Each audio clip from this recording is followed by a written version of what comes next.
Hello বন্ধুরা, চলে এসেছি মা বাপের অ্যানিভার্সারির আগের দিনের মিনি ভ্লগ নিয়ে। সকাল সকাল ছোট মাসিমণি চলে এসেছে, তারপর আমরা একটু খাওয়া দাওয়া করে নিলাম, তারপর স্নান করে নিয়েছিলাম। স্নান করে এসে আমি প্রতিদিন কিছুক্ষণ গীতা পড়ি, একটা করে শ্লোক পড়ার চেষ্টা করি। তারপর গপুকে স্নান করিয়ে দিলাম। স্নান করানোর পরে দেখি মাসি হঠাৎ করেই কানেরটা নিয়ে এসেছে আমার জন্য।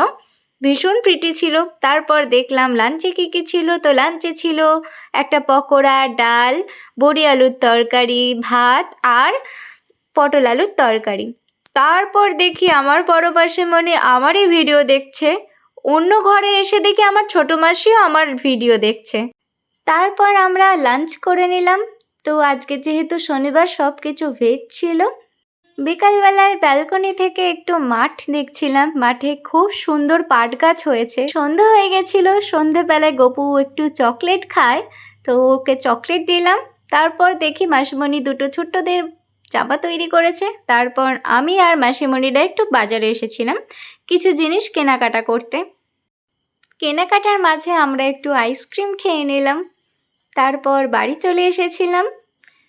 তো কী কী কেনাকাটা করেছিলাম তোমাদের সাথে একটু শেয়ার করলাম। মাসিমণি নিয়েছিল একটা টিপের পাতা আর কানের। আমি নিয়েছিলাম একটা সিরাপ, লিপ বাম আর একটা স্পার্কেল। আর মা নিয়েছিল একটা শাড়ি নিজের জন্য, আর বাপের জন্য নিয়েছিল একটা টি শার্ট। মাসিদের সাথে হাসি ঠাট্টা করতে করতে তারপর আমি একটু বরফ মেখে নিয়েছিলাম, কারণ প্রচণ্ড গরম করছিল। তারপর রাত হয়ে গেছিল, তো গপুকে ঘুম পাড়িয়ে দিলাম। আজকের মতো এতটুকুই। আমার মিনি ভ্লগ যদি তোমাদের ভালো লেগে থাকে তাহলে সাবস্ক্রাইব করে পাশে থেকো। আজকের মতো টাটা।